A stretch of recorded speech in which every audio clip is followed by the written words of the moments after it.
Bon, je sais que si vous êtes sur cette vidéo, c'est que vous avez lu le titre, que ça vous intéresse, etc. Oui, je suis pas du style, maintenant en tout cas, à faire des vidéos par rapport à mon avis sur les films de Marvel, etc. Ça, c'est plus des choses que je fais normalement quand je suis en live avec On Jase Marvel sur Twitch. Mais, même si je vais aussi en parler avec eux, je trouvais que c'était très important que je fasse pour une fois une vidéo. Parce que, je veux dire, ce film est complètement incroyable. Je sais qu'il y a certaines personnes qui vont être en mode genre The fuck, qu'est-ce que tu racontes, Danae? J'ai entendu plein de gens dire comme quoi le film il était bof, qu'il était pas tant bon, qu'il était normal, je sais pas, que il y avait trop d'humour, qu'il fallait pas trop s'attendre à grand chose, que Thor il était complètement ridicule, que le but du film il était stupide, que Taika Waititi il était, c'est comme d'habitude, il a fait un film drôle et beau, mais que l'histoire avait aucun sens puis que c'était juste plate. Eh ben, moi aujourd'hui, j'aimerais ça vous expliquer mon avis, ma vision des choses, de la façon dont moi je l'ai vu, pour peut-être potentiellement essayer de, je veux dire, j'accepte tout à fait votre opinion. Si vous avez trouvé le film horrible, ben comme je le dis toujours, tant mieux, ça fera plus d'amour pour moi. Mais j'aimerais ça vous montrer un peu ma vision des choses en tant que personne qui aime justement la mythologie, qui connaît Thor, le vrai Thor, qui connaît le vrai Loki, qui connaît le vrai Zeus, qui connaît, tu sais, que c'est normalement mon domaine, en parenthèse. Et essayer un petit peu, peut-être, je l'espère, vous faire changer légèrement, même si c'est comme microscopique comme ça, là, vous faire changer d'avis. Parce que pour moi, je vais me battre jusqu'à ma mort pour dire que ce film est incroyablement bon. Bon, après, je veux dire, c'est pas un 10 out of 10, genre, c'est pas le meilleur film de toute la Marvel Cinematic Universe. Je ne dis pas ça. Mais je ne dirais pas que le film est potable ou que le film y est pas bon. Pour moi, c'est un film incroyablement bien fait et important, et il y a tellement de messages cachés dans ce film qui est juste magnifique. Et sans compter l'esthétique, le jeu d'acteur, le ci, le ça. Donc, dans cette vidéo, je vais essayer le plus que je peux de vous faire changer même légèrement d'avis sur ce film, ou peut-être vous faire voir une autre perception des choses qui va faire en sorte que quand vous allez réécouter le film une deuxième fois ou une troisième fois, eh bien peut-être que ça va vous faire voir des choses que vous n'avez pas vues la première fois que vous l'avez écouté. Parce que si c'est le cas, si j'arrive à vous faire même un tant soit peu changer d'avis, genre légèrement, là, vraiment comme même un petit peu, dites-moi là en commentaire parce que ça me ferait vraiment plaisir. Je serais fière de moi de me dire que j'ai réussi à vous faire légèrement changer d'avis. Donc j'espère que vous êtes prêts parce que c'est parti. Tout d'abord, c'est sûr et certain que le premier point que j'aimerais apporter et qui est d'après moi le point le plus important pour mon argumentation en fait, c'est la mythologie. Oui, en effet, c'est pas surprenant. Je veux dire, comme c'est sûr que j'allais parler de la mythologie dans ce film. Eh bien, on dirait que, en fait, avant que je regarde le film, samedi, avec mes amis, j'avais peur.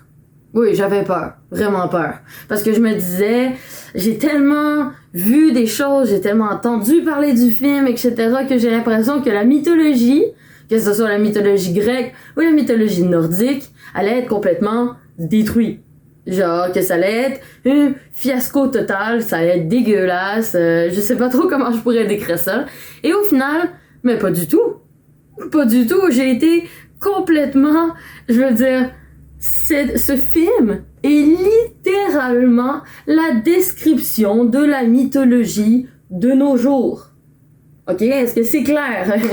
Et je vais vous expliquer pourquoi. Eh bien, parce que déjà tout, premièrement, eh bien, c'est la façon, c'est la description elle-même de la relation qu'on a entre les humains et les dieux.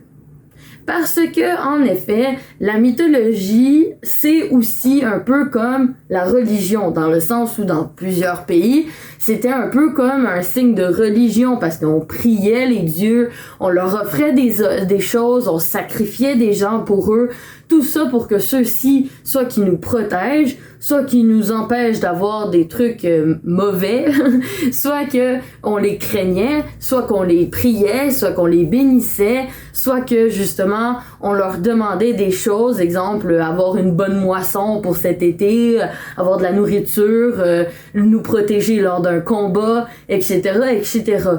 Et petit à petit, après, c'est sûr que le christianisme, le catholicisme, etc. n'a pas aidé à la croyance des dieux de la mythologie, mais petit à petit, l'être humain a commencé à abandonner les dieux.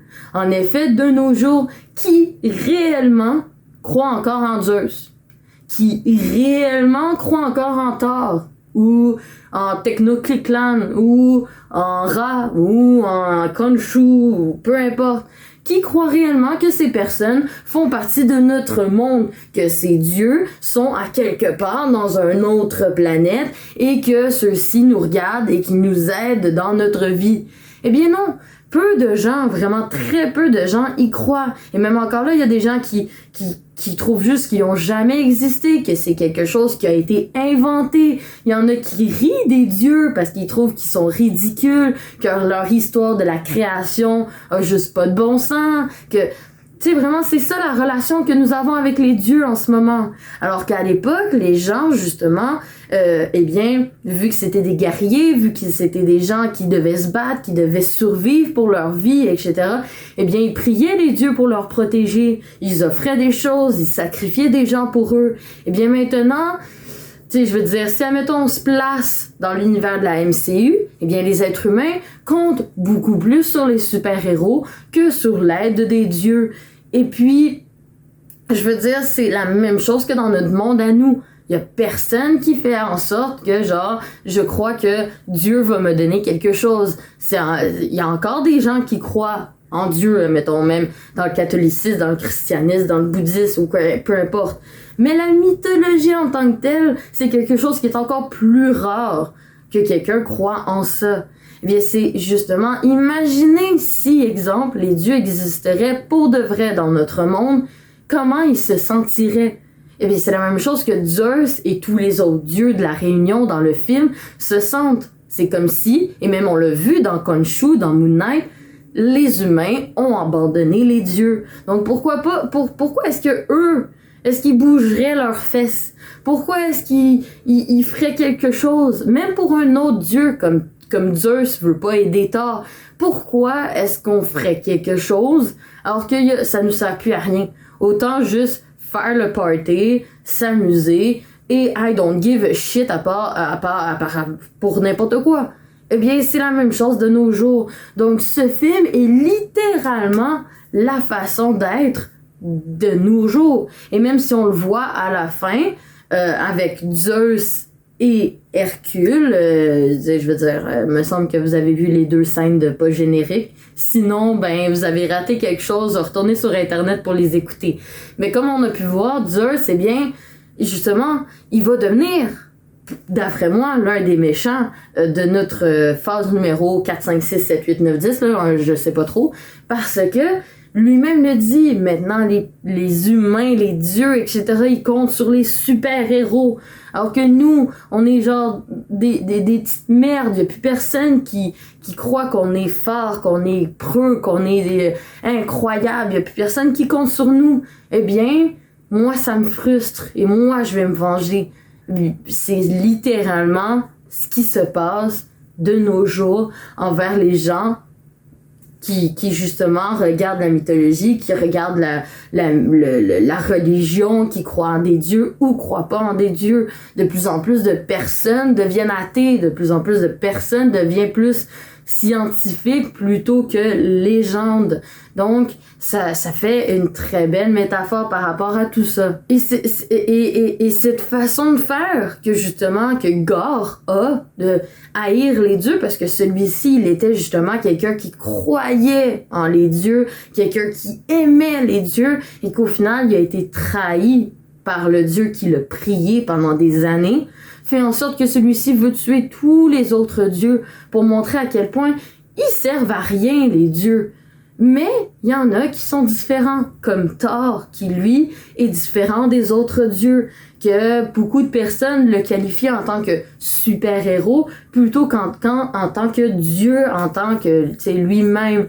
Eh bien, c'est tout à fait normal parce que, en effet, dans plusieurs mythologies, les dieux, ils étaient pas nécessairement tout le temps priés. Et si vous avez vu mon dernier live avec les gars d'Ongeance Marvel sur ma chaîne, je vais le mettre en haut si vous voulez regarder, eh bien j'ai parlé un peu de la mythologie grecque, avec Zeus, Poséidon, Chronos, Gaïa, etc.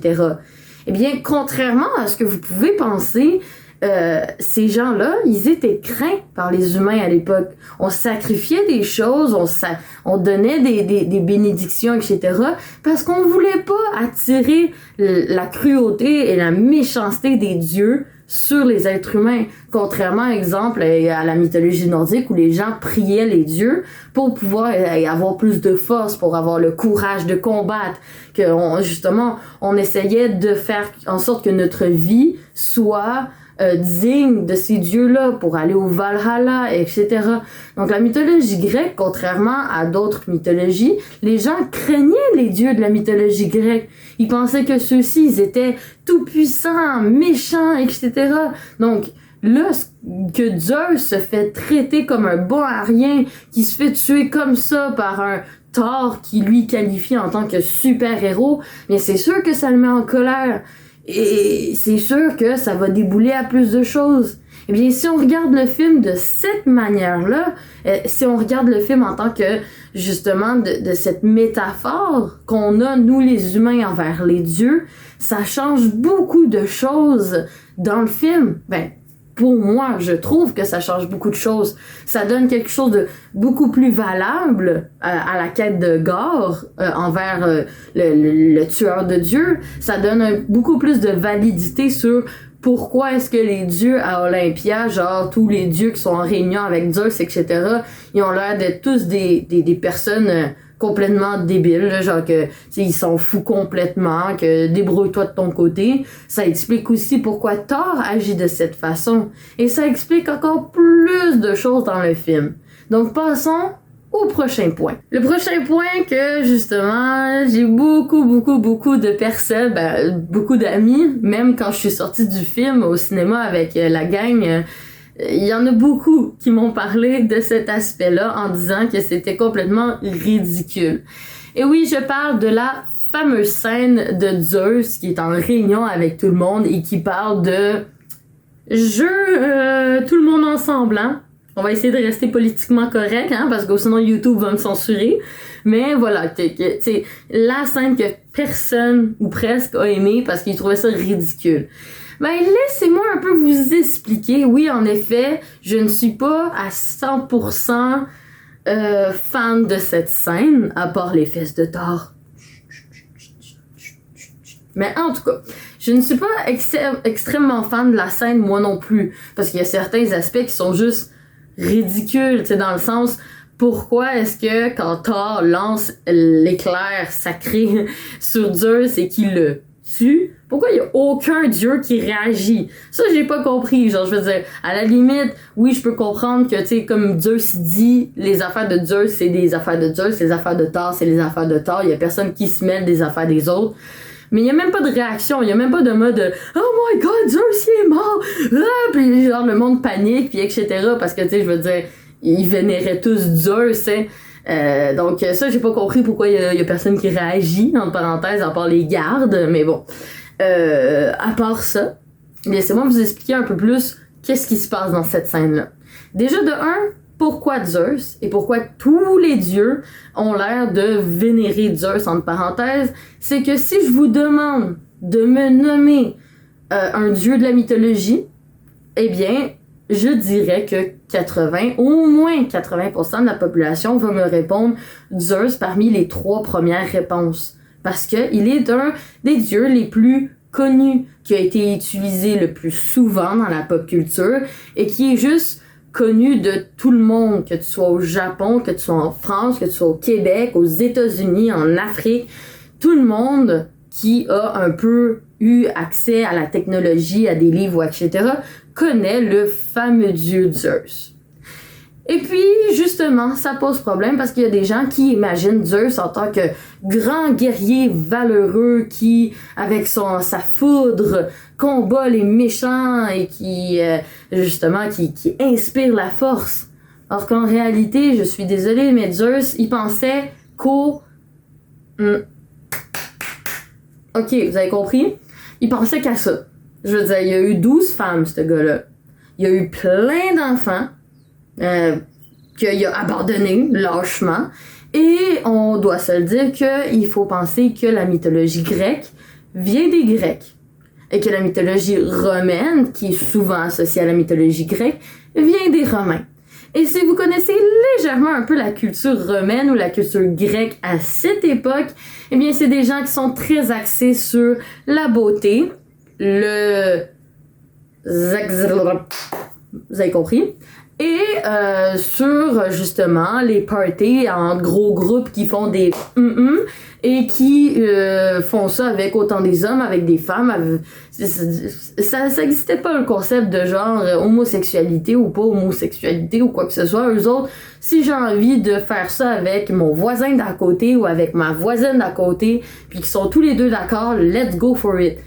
Eh bien, justement, les Grecs, c'était souvent ça dans leur culture, et on le voit dans les statues de la mythologie grecque qu'on peut retrouver dans de nombreux musées, que la beauté était quelque chose de très important, que la féminité aussi, les hommes parfois étaient très féminins, pas féminins dans le sens, c'est comme qui ressemblent à des femmes, mais que justement la façon dont on sculptait les hommes, c'était plutôt svelte, très beau, très sophistiqué, très majestueux, pas nécessairement comme les Vikings où c'était des hommes barbares avec des grosses barbes, avec les cheveux rasés, plein de tatous, etc., qui fait plus viril, entre parenthèses. Et bien justement, Taika Waititi, sûrement, après, je veux dire, je suis pas dans sa tête, peut-être que j'ai complètement faux, mais il s'est sûrement inspiré de la vraie culture grecque et romaine pour intensifier la culture de Zeus, parce qu'il y a beaucoup de monde qui me disait « Ouais, mais son accent, il est bizarre. » Puis en plus, il a l'air d'un fifi, il est là avec sa petite robe, tout, je te fais mon choix avec mon laser, avec ma foudre, etc. Et il trouvait ça exagéré. Oui, ça a été exposé à l'extrême, c'est genre 1000% de l'extrême. Mais si tu réduis ce 1000% à la base, c'est tout à fait ce que la culture grecque et romaine signifiait à l'époque, ce qu'on avait comme perception de la façon dont les gens vivaient à l'époque dans la culture grecque et romaine. Et puis, il reste aussi que la façon dont Zeus parle en anglais, après j'ai pas vu le film en français, donc je pourrais pas vous dire c'est comment qu'il parle en français, mais en anglais, son accent, c'est ce qu'on pense que l'accent grec sonnait plus ou moins à l'époque où les gens croyaient en la mythologie grecque. Mais après, c'est sûr que c'est toujours intensifié. Venez pas me dire genre non, c'est pas vrai, il parlait pas comme ça. Oui, mais c'est toujours intensifié parce que Taika Waititi est quelqu'un de très humoristique. Donc, il a pris tout ce qui est de base et il l'a intensifié. Donc, l'accent, c'est quelque chose qui ressemble au vrai accent, mais intensifié. Son allure fifi, c'est ce que normalement on voyait à l'époque, mais intensifié, etc., et etc. Et aussi, cette réunion qu'on voit avec tous les autres dieux, eh bien, c'est quelque chose qui, comme on pourrait dire, existait. Bon, à l'époque, Zeus, il faisait ça juste avec des dieux de la mythologie grecque, parce que je pense pas qu'il était au courant qu'il y avait d'autres mythologies, je veux dire, peu importe. Mais il faisait justement sur le mont Olympe sa réunion avec tout le monde pour prendre des décisions importantes, des ci, des ça, et après il faisait le party. Littéralement, c'était ça, la réunion, le party, et on recommence, et on recommence, et on recommence. Donc, cette réunion qu'on voit, eh bien, c'est la métaphore de la réunion que Zeus fait, sauf que vu qu'il n'y a plus rien à décider, parce qu'ils n'ont pas envie d'être en conflit, qu'ils s'occupent plus des humains, qu'il n'y a pas de problème, que chacun pour soi, etc. Mais les seules choses qu'il peut discuter pendant ces réunions, ben, c'est ce qu'on va faire pendant le party. Donc, tu sais, on pourrait dire ça comme ça, on pourrait le voir de cette façon-là. Donc, il y a cet aspect-là. Par la suite, on va parler un peu plus du niveau esthétique parce que moi, d'après moi, le film, ça rend une beauté encore plus élevée au film, l'esthétique que Taika Waititi a. J'adore les films de Taika. Je veux dire, Thor Ragnarok, moi, je trouve que c'est un très bon film. Et l'esthétique est toujours beau, les couleurs sont flashantes, ils sont belles. Le moment où tout est en noir et blanc et que de temps en temps, grâce au marteau ou à l'éclair, on voit un peu de couleurs qui se reflètent, etc. C'est magnifique, les éclairs, la couleur, la beauté des décors, tout est vraiment beau, c'est puissant. Tu sais, je veux dire, tu peux pas dire que l'esthétique du film il est pas beau. Tu peux pas dire que Taika Waititi fait pas un bon travail par rapport à ça. Et au niveau de l'humour, après, on s'attendait à quoi? C'est un film de Taika. C'est sûr qu'il va avoir beaucoup d'humour poussé à son extrême. Mais moi, je trouvais que c'était bien calibré. C'était pas genre over too much. C'était pas non plus plat. Tu sais, je veux dire, il y avait pas de longueur. Pour moi, je me suis pas ennuyée, je me suis amusée du début jusqu'à la fin. Je suis passée par toutes les émotions. J'ai eu de la peine, j'ai été triste, j'ai été joyeuse, j'ai eu peur, je me suis sentie en danger. Il y avait plein de choses. Donc, pour moi, cet aspect-là, esthétique, est très bien réussi. Même humoristique, est très bien réussi. Qui n'aime pas les deux chèvres de Thor, qui ne suivent pas du tout les chefs de la vraie mythologie, soit dit en passant, mais il reste que qui ne les aime pas à crier comme des estis débiles, genre ils foncent dans la planète, ils crient. Bon, c'est sûr que tu sais, il y en a qui sont comme ouais, c'est bon, je l'ai entendu une fois, je suis tannée. Mais moi je trouve que c'est ça qui donne un petit peu un charme au film qui est vraiment drôle puis qui est beau. Donc ça pour moi, c'est réussi. Puis justement en parlant de ce qui est réussi, pour moi, je trouve que la fin de Gore est quelque chose de réussi. J'avais extrêmement peur avant de regarder le film de me dire que je voulais pas que Gore meure. Moi, quand j'ai commencé à écouter le film, j'avais peur de me dire que c'est un autre héros gâché. Parce que, un autre vilain gâché. Parce qu'on va se le dire que oui, en effet, comme exemple dans Thor Ragnarok, et là, c'était un vilain qui était puissant. On aurait pu la garder plus longtemps. Ou même Malekith, on aurait pu le garder plus longtemps. Ou justement, Gore, ça aurait pu être un héros un vilain qui reste plus longtemps. Mais, je trouve que de la façon dont ça a été effectué, c'est très très beau. Genre, c'est puissant, c'est dramatique, mais dans le sens que c'est bien fait. Sa quête a bien été effectuée. Il a essayé, il a échoué, mais d'une belle façon. C'est pas juste genre on se débarrasse du vilain, puis that's it. Non, je trouve que ça a été bien fait. Puis en plus, sa mort provoque le fait d'apporter un nouveau aspect à Thor et tout cet univers-là, puisqu'on a vu justement le monde de l'Eternity, puis on a vu apparaître un nouveau personnage qui est apparu grâce à la mort de Gore. Donc je trouve que c'est très très beau de la façon dont il a été, qui a fini. Puis que ça a été très bien apporté, donc je suis pas déçue de la mort de Gore qui permet à un autre personnage qui peut potentiellement devenir très important dans la MCU d'apparaître grâce à cela. Et on peut se dire que, je veux dire tout simplement, le fait que à la base Christian Bale voulait même pas faire le film, que ça a été grâce à ses enfants, etc., qu'il a fini par accepter, eh bien ça fait en sorte que peut-être qu'il voulait pas faire plusieurs films, donc il fallait faire en sorte que Gore meure dans ce film-là et qu'il disparaisse.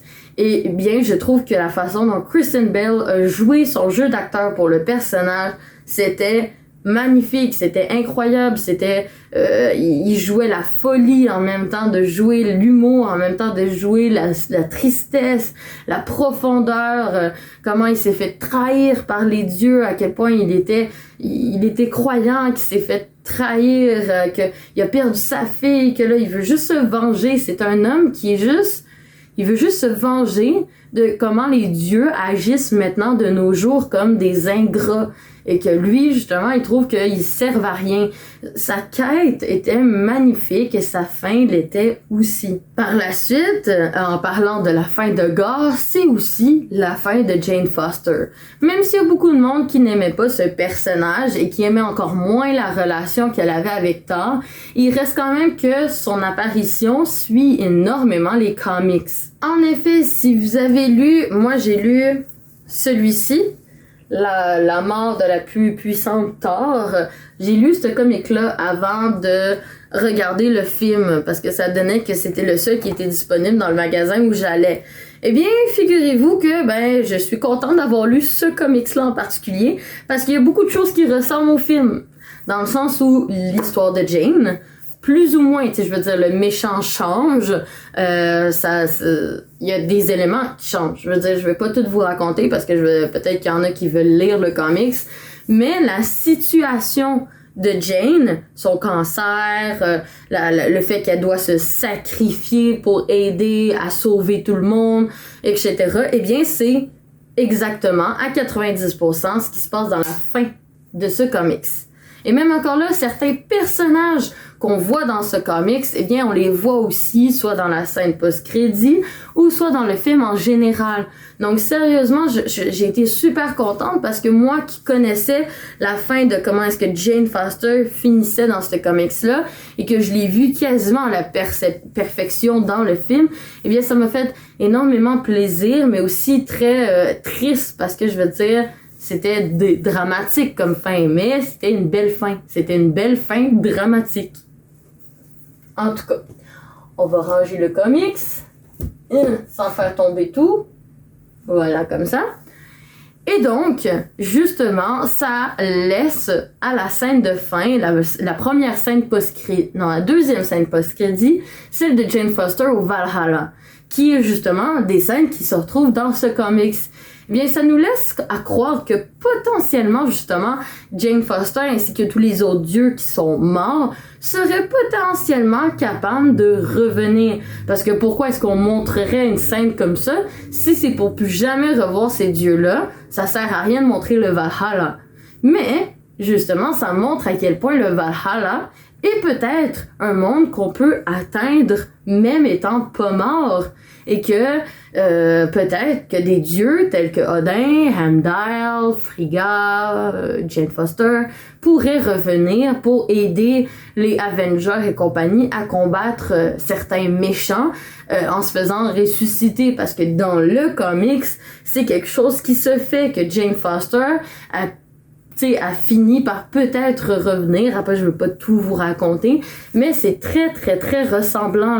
La fin est très ressemblant à ce que ça se finit dans ce comics-là et que ça commence, entre parenthèses, dans le comics suivant. Et justement, ça fait apparaître d'autres personnages comme Hercule, qui, soit dit en passant, Hercule vient de la mythologie romaine et non grecque. Donc là, le fait qu'on voit que, soi-disant, que Zeus est son père, ça fait en sorte que c'est un peu un mix-up entre la mythologie romaine et la mythologie grecque, parce que normalement, Hercule vient de la mythologie romaine et Héraclès vient de la mythologie grecque. Mais l'histoire est très très très semblable. Donc ça m'étonne pas du tout que le personnage ait tout été combiné. Qu'à la place de mettre Héraclès, on met Hercule. Peu importe, ça c'est une autre histoire. Mais c'est super intéressant parce que ça montre que les dieux prennent une place de plus en plus importante dans cet univers, dans l'univers de la Marvel Cinematic Universe, parce que même pendant la réunion des dieux, on a vu énormément de dieux. On a vu des dieux de la mythologie aztèque qui arrivent avec Namor. On a vu des dieux de la mythologie égyptienne qui a été introduit avec Moon Knight. On voit des dieux de la mythologie africaine et des dieux de la mythologie égyptienne qui pourraient potentiellement arriver dans Wakanda Forever. Et ainsi que d'autres dieux, comme exemple des dieux de la mythologie chinoise qui sont peut-être liés à Shang-Chi, des dieux de la mythologie, il y a même aussi eu pas nécessairement que des dieux, mais il y a aussi eu des créatures mythologiques qui sont liées, exemple, à la mythologie chinoise, japonaise, etc. Donc, ça ouvre plein de portes. Ça fait en sorte que peut-être, potentiellement, un jour, ces dieux-là vont réaliser que s'occuper chacun de leurs affaires, c'est pas la meilleure des solutions pour réussir à faire survivre la race des dieux, et que s'assembler tout le monde ensemble, ça serait peut-être une opportunité et une chance qui pourrait tous les aider. Une autre scène, et je pense que ça va être la dernière scène que je vais parler, qui a fait beaucoup de controverses, c'est la fameuse scène des enfants qui se combattent pendant que Thor essaie de détruire Gore, et que les gens ils étaient en mode genre what the fuck, pourquoi il y a des enfants qui se battent, nanana. Déjà de un, c'est magnifique parce que là on voit que Thor, justement, son marteau il est comme un peu vivant là, on le voit, il est jaloux de Mjolnir tout le long du film. Ben, son marteau il est vivant, et grâce à sa force il peut justement protéger les gens, et c'est aussi pour cela on a une très belle explication de pourquoi Jane a été worthy de prendre le marteau. C'est grâce à ce que Thor a demandé. La même chose pour les enfants. Et aussi le fait de justement des enfants qui se combattent. Déjà de un, sûrement que c'était un aspect drôle que Taika voulait introduire, parce que tu sais, je veux dire, il y a des scènes très drôles avec l'autre, la petite fille avec sa baguette magique, puis l'autre avec son toutou, etc. Mais il y a aussi le fait que tout simplement dans la culture viking, c'était tout à fait normal. Un enfant, dès son âge d'environ 10, 11, 12 ans, ben, il est déjà sur le terrain de combat en train de se battre avec les autres vikings. C'était tout à fait normal qu'un enfant se combat à l'époque des vikings. Donc, c'est quelque chose que Thor apporte parce que c'est sa culture. C'est normal dans la mentalité nordique qu'un enfant, à cette époque-là, commençait à être digne à combattre à un jeune âge, comme les enfants qu'on a vus dans le film.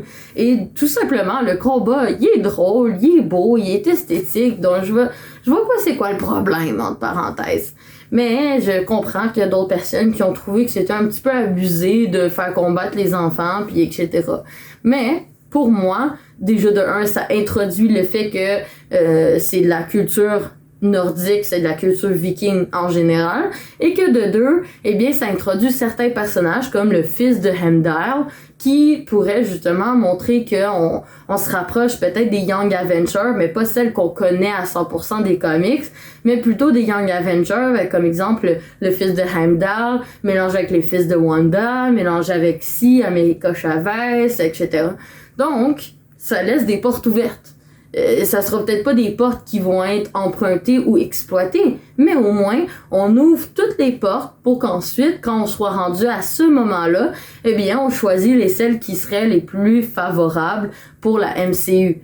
Donc moi, je trouve que c'est mieux de ouvrir trop de portes que pas assez et que le monde soit déçu à la fin. Donc, pour moi, ce film, il est incroyable et je l'ai adoré. J'ai pas parlé de tout, tu sais, j'ai pas parlé des Célestes, j'ai pas parlé de la fille de Thor, la fille de Gore qui devient la fille de Thor, et que justement, il y a des gens qui savent pas si c'est Love ou si c'est Eternity, nanana. Faut que je fasse des recherches sur ces personnages-là parce que je les connais pas très bien. J'ai pas parlé non plus des gens qui pensent qu'il y avait Galactus, etc.